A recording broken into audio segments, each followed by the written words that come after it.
Assalamualaikum warahmatullahi ta'ala wabarakatuh. Alhamdulillah, Allahumma sholli ala Sayyidina Muhammadin wa ala ali Sayyidina Muhammad, amma ba'd. Subscriber dimanapun berada, penonton dimanapun berada, semoga diberikan kesehatan lahir dan batin, kelancaran dalam mencari rezeki, dalam mencari ilmu yang bermanfaat untuk bekal kita kelak di hari berbangkit nanti. Baik, seperti biasa saya akan memberikan sedikit informasi-informasi yang menarik dalam artian membuat luka dalam hati. Luka dalam hati. Di sini ada informasi dari Pak Sudirman Said ya. Judulnya seperti ini nih, Matematika Korupsi. Ada 10 korupsi. Yang pertama, timah 300 triliun, Pertamina 285 T, BLBI 138, Duta Palma 78 T, TPPI 37 T, Asabri 23 T, Jiwasraya 161 T, Sawit 118 T, Garuda 9 T, BTS 4G 8 T. Dijumlahkan kurang lebih 910 T. Ini uang-uang hasil korupsi ini dikemanakan ya? Dalam artian apa ini diambil kembali apa gimana ya?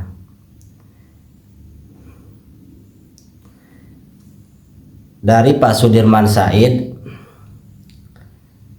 kalau dibikinkan hak-hak publik ya, dalam artian ini uang hasil korupsi 910 T ini, kalau dibikinkan hak-hak publik, bisa dibikin puskesmas, dokter, pendidikan, gelar insinyur,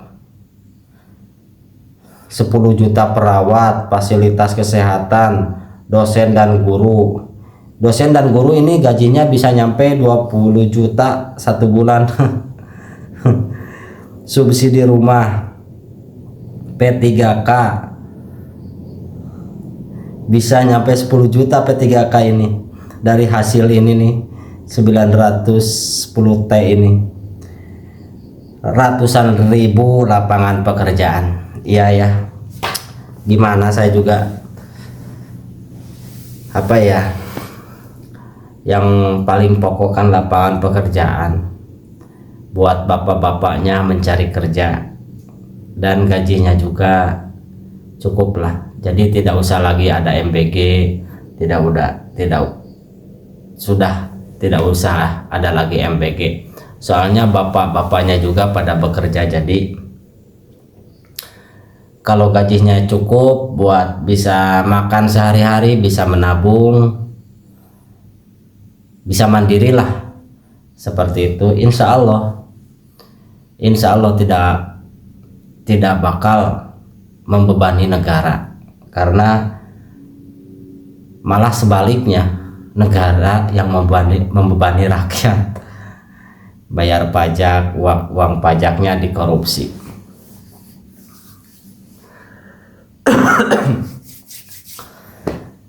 Ya, itu dari Pak Sudirman Said ya.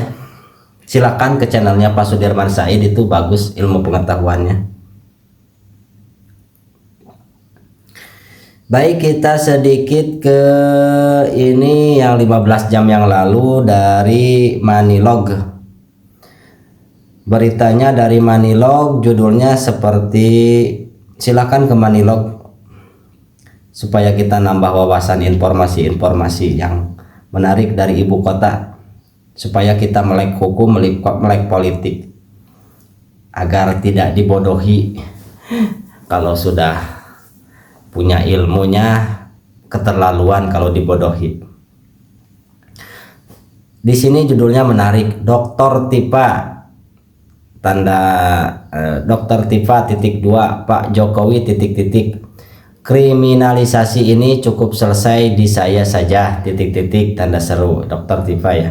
Kita bacakan ringkasan videonya. Alhamdulillah Dr. Tipa batal demi hukum. Video ini merupakan perbincangan dalam podcast Madilog Forum Keadilan bersama Dr. Tifauzia Tiasuma. Dr. Tifauzia Tiasuma, Dr. Tipa, seorang akademisi dan peneliti yang baru saja memenangkan putusan sela di Pengadilan Negeri Jakarta Timur terkait kasus tuduhan ijazah palsu Presiden ke-7 RI Joko Widodo. Presiden. Poin-poin utama dalam diskusi ini.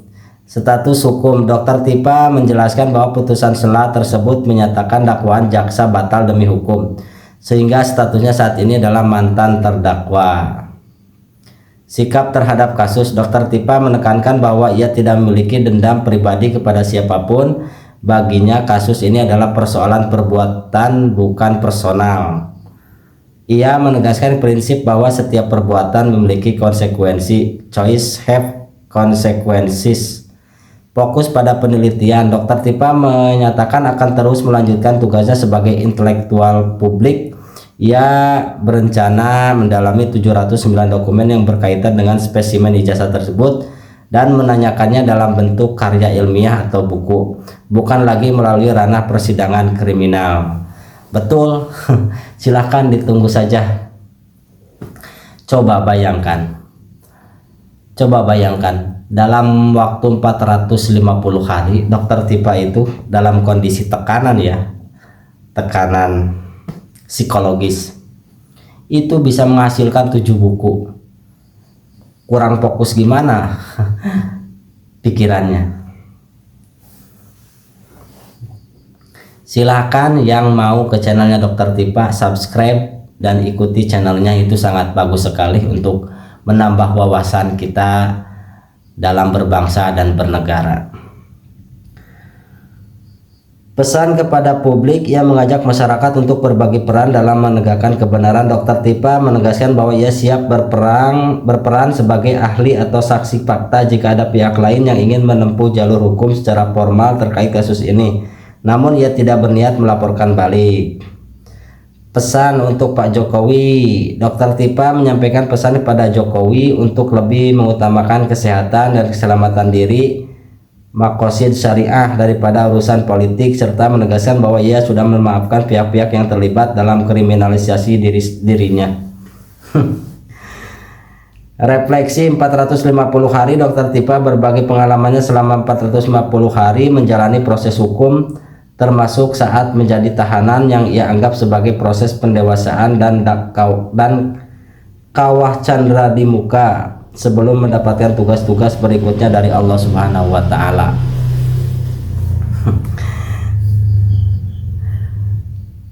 Silahkan yang mau saya mengajak untuk terus mengedepankan intelektualitas, bukan mengedepankan sosok. Kalau mengedepankan sosok ya nanti perbincangannya akan rancu. Mengapa status terdakwa Dr. Tipa berakhir? Kita bacakan dulu. Silakan yang belum subscribe ke channel saya, dibantu di subscribe. Status terdakwa Dr. Tipa berakhir karena majelis hakim mengabulkan eksepsi keberatan. Tuh kan ada kata eksepsi. Orang awam itu tidak tahu kadang apa itu eksepsi.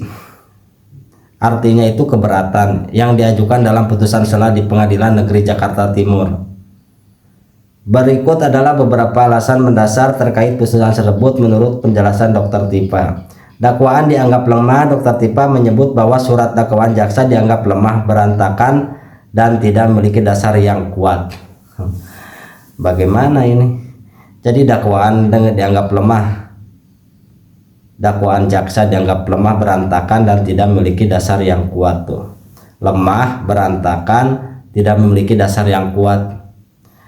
Terus ada itu dari siapa? Pihaknya siapa, pengacaranya itu Rifai, bahwa akan apa ya, menutupi kekurangannya gitu.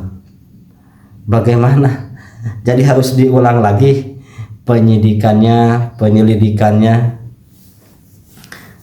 lama banget. Setidak-tidaknya 450 hari lagi. Batal demi hukum dengan dikabulkannya eksepsi tersebut, maka secara otomatis surat dakwaan dinyatakan batal demi hukum. Masalah prosedural, Dr. Tipa menyoroti adanya carut-marut dalam proses hukum, termasuk masalah masa penahanan dan pelimpahan berkas yang dianggap sudah kadaluarsa atau tidak memenuhi syarat ya dalam P21 itu ya. Sudahlah, ini kita apa tuh, goyang kamera. Mari kita terus belajar kepada masyarakat Indonesia. Jangan saling melapor, jangan saling melapor, apalagi pakai undang-undang yang tidak relevan kan. Kasihan warga. Biarkanlah bangsa ini sudah ada hukumnya, sudah ada kepastian hukum, tinggal menjalankannya. Ingat, orang-orang tua kita itu memberikan kita ini kemerdekaan, syariatnya ya, orang-orang tua kita melawan penjajah. Betapa sulitnya hidup zaman dulu, pengen merdeka, sekarang sudah merdeka disia-siakan. Ayo masyarakat ikut bantu menyuarakan, biarkanlah mereka yang berjuang di ibu kota, kita suarakan, kita support dengan subscribe, dengan like, dengan komentar yang positif. Ajakannya segitu saja. Sekian dulu, kita jumpa lagi di episode selanjutnya yang menarik lagi. Silahkan yang mau ke channelnya Manilog langsung dengarkan, itu sangat bagus sekali pemaparannya. Terima kasih. Assalamualaikum warahmatullahi taala wabarakatuh.